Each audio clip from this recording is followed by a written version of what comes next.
So hello everyone, आज हम लोग लेने वाले F5 का बिजनेस इकोनॉमिक्स का लेक्चर नंबर 5, जिसका आज का जो हमारा टॉपिक है वो है हमारा जो सेकंड मॉड्यूल है मार्केट डिमांड एंड सप्लाई। उसका नेक्स्ट टॉपिक लेने वाले हैं जो है इंडिविजुअल एंड मार्केट सप्लाई। अब देखो, इंडिविजुअल और मार्केट सप्लाई का मतलब क्या होता है, ठीक है।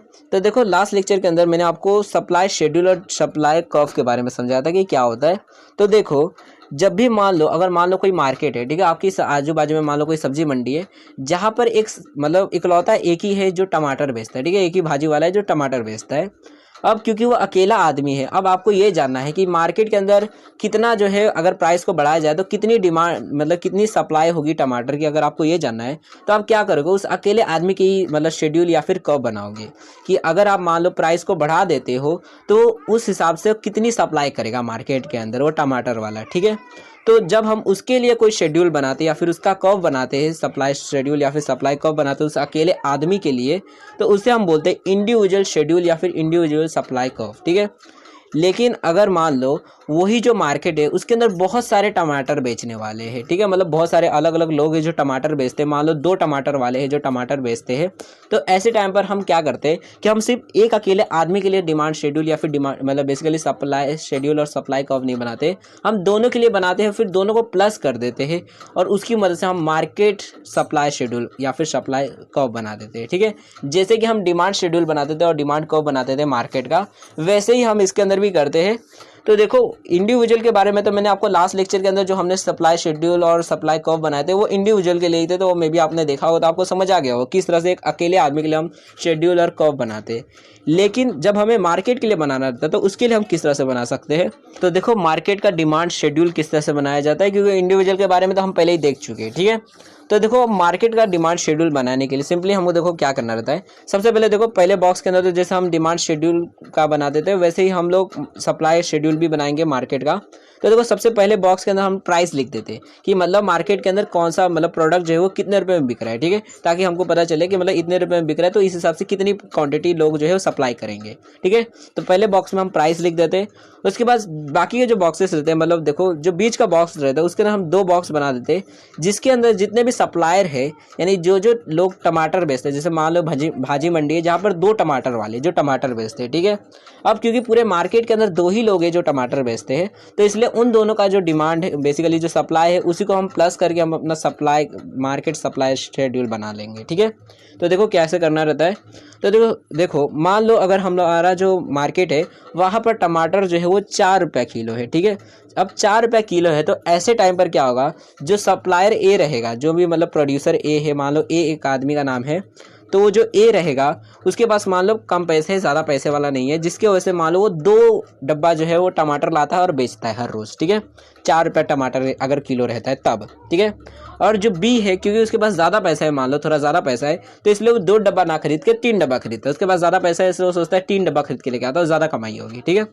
अब अगले दिन क्या होता है कि जो बेसिकली हमारा जो प्राइस है टमाटर का वो बढ़ जाता है, 6 रुपया हो जाता है, ठीक है। अब क्योंकि 6 रुपया हो जाता है, ऐसे टाइम पे जो ए रहता है वो सोचता है कि देखो पैसा ज़्यादा मतलब थोड़ा बहुत पैसा कम है, लेकिन देख रहे हैं तो टमाटर का थोड़ा बहुत कीमत बढ़ चुका है, ठीक है।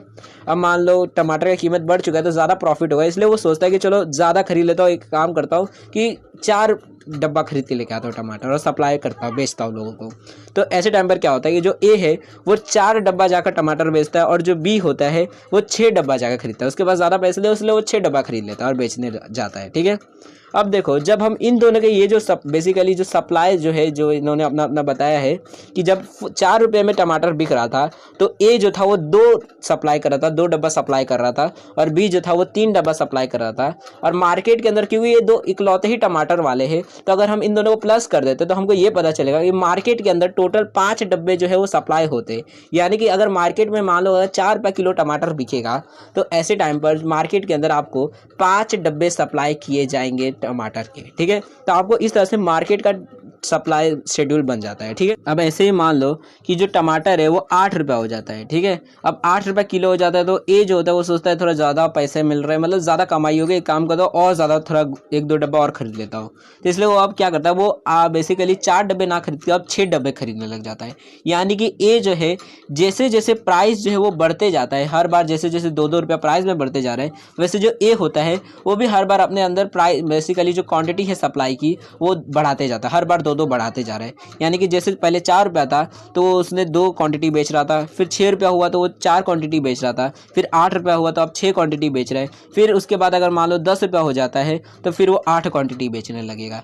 यानी कि ए जो है वो हर बार अपने क्वांटिटी के अंदर दो जो है वो प्लस करते जा रहे हैं। ठीक है, हर बार दो दो प्लस करते जा रहे हैं। वैसे ही जो बी है वो हर बार अपने अंदर 3 प्लस करते जा रहा है क्योंकि उसके पास ज़्यादा पैसे है। ठीक है, तो जब हम इस तरह से दो लोगों के इसी तरह बेसिकली शेड्यूल बना लेते, डाटा इकट्ठा कर देते और जब इन दोनों का प्लस कर देते, यानी कि ए और बी का जो बेसिकली सप्लाई जो है उन दोनों को प्लस कर देते, तो हमको ये पता चलेगा मार्केट के अंदर टोटल कितनी सप्लाई हो रही है। क्योंकि देखो मार्केट के अंदर हम ये बेसिकली एग्जाम्पल ले लेते हैं कि मार्केट के अंदर सिर्फ यही दोनों जो है इकलौते जो टमाटर बेचते हैं। ठीक है, और कोई टमाटर बेचने वाला नहीं है। तो हमको ये पता चल जाएगा कि मार्केट के अंदर टमाटर की जो सप्लाई वो कितनी है। कि अगर हम ए और बी के सप्लाई को प्लस कर देते कि ए जो है वो मान लो 2 डब्बा बेचता है और बी जो है वो 3 डब्बा बेचता है 4 रुपये किलो के हिसाब से, तो हमको ये पता चल जाएगा मार्केट के अंदर अभी टोटल 5 डब्बा जो है सप्लाई किए जा रहे हैं टमाटर। ठीक है, 4 रुपये के हिसाब से। ठीक है, तो इस तरह से हम मार्केट का सप्लाई शेड्यूल बनाते हैं। अब मे भी आपको ये समझ आ गया होगा। अब देखो इसका कर्व किस तरह से बनाया जाता है। तो देखो कर्व भी बेसिकली जिस तरह से हम इंडिविजुअल का बनाते हैं डिमांड शेड्यूल के अंदर, आपने देखा भी होगा कि हम मार्केट का किस तरह से बनाते हैं, तो वैसे ही बनाते हैं। बस फ़र्क इतना रहता है कि देखो पहले हम लोग क्या करते हैं इंडिविजुअल में कि हम सिर्फ ए के लिए शेड्यूल बनाते हैं, ए के लिए कर्व बनाते हैं कि मतलब ए जो है उसके डाटा के हिसाब से कि अगर 4 रुपये में कोई चीज़ बिक रही है तो उस हिसाब से जो ए है वो 2 डब्बा सामान बेचेगा, यानी कि 2 सप्लाई करेगा। अगर मान लो वही चीज़ 6 रुपये में बिक रही है, 6 रुपये किलो मान लो टमाटर हो गया, तो वो 4 डब्बा सप्लाई करेगा। 8 रुपये मान लो किलो हो गया टमाटर, तो वो फिर 6 डब्बा सप्लाई करेगा। हर बार मतलब 2 बढ़ाते जाएगा।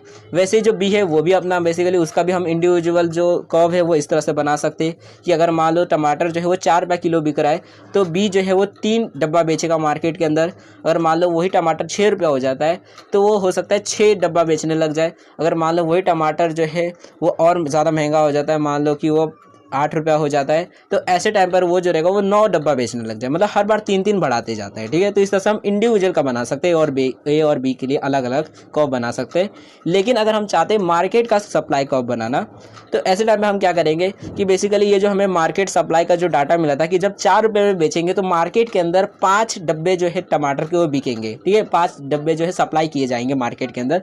तो इस डाटा को मदद से हम बेसिकली हम अपना जो सप्लाई कर्व है मार्केट का वो बनाते हैं। ठीक है, तो बेसिकली हम ये लिख देते हैं जैसे कि मान लो कि अगर 4 रुपये में कोई चीज़ बिक रही है, टमाटर 4 रुपये किलो बिक रहा है, तो ऐसे टाइम पे मार्केट के अंदर 5 डब्बे जो होंगे टमाटर के वो सप्लाई किए जाएंगे।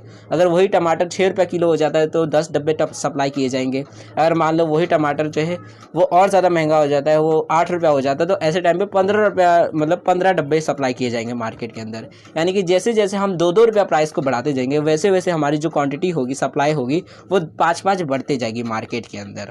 ठीक है, तो इस तरह से हम मार्केट का सप्लाई कर्व बनाते हैं। सो मे भी आपको सारी चीज़ें समझ आ गई होगी। फिर भी अगर आपको किसी भी तरह डाउट होता है या फिर कोई चीज़ नहीं समझिए तो आप लोग कमेंट सेक्शन के अंदर जो भी आपका डाउट रहेगा पूछ सकते हो।